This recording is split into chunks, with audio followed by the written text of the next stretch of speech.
the thyroid depends for its strength upon the strength of your adrenal glands, and those are your stress hormone producing glands.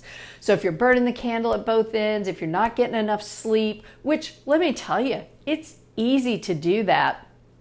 And if your thyroid is low and you're tired, a lot of times you're looking at energy drinks or caffeine or things like that to give yourself the oomph, to function and feel normal. But that is further depleting your adrenal glands and causing your thyroid to be a little more unstable. So getting proper sleep is very important. I love adaptogenic herbs for the adrenal glands. There are plenty of them. Ginseng is one, ashwagandha is one, holy basil is one, and you can find combos of these. So that's number one. Then number two, you want to nourish your thyroid. Iodine, you depend on iodine to be able to produce the thyroid hormones. Now here's the tricky part. If you have thyroid antibodies, sometimes iodine can make things worse instead of better. It's a controversial subject. There are docs who will say, no matter what, you've got to take iodine even if you're autoimmune. But there are docs who understand that could drive things more. I'll give you a perfect example. This happened to me.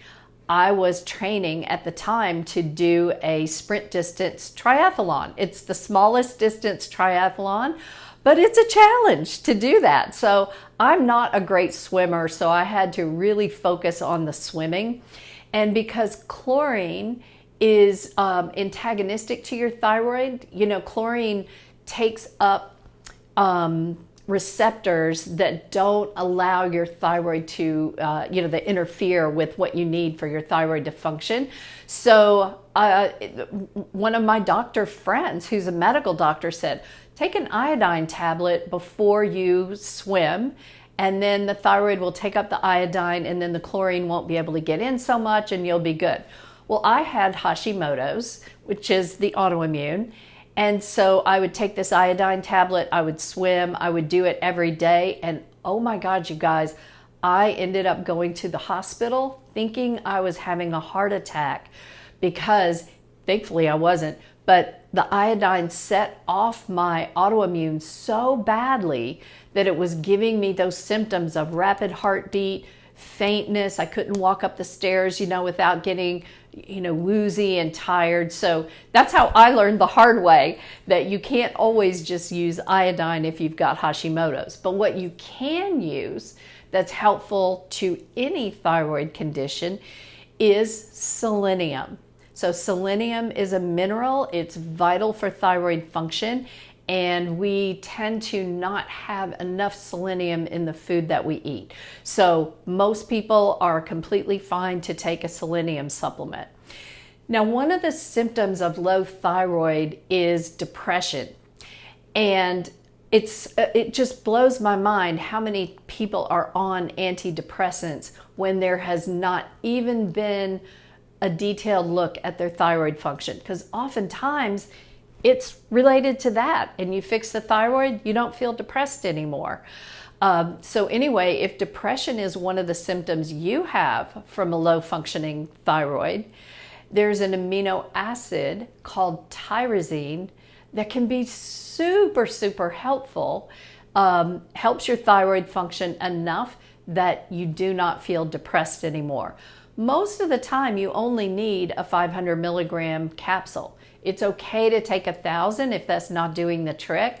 If you're taking 1,000 and you're still feeling the depression, then it's probably something different. It's not the tyrosine element of that. So anyway, insist that your doctor runs full tests on you. TSH, which is standard, free T4, free T3, which are your active thyroid hormones, and then thyroid antibodies. There's two different kinds of thyroid antibodies that you want to test. One is called thyroid peroxidase antibody, and the other one is anti-thyroglobulin antibodies. And listen, if you haven't been able to jot this down and you need it for yourself, just DM me. I'll send you a list of the tests that are important to run, and you can get your own thyroid checked.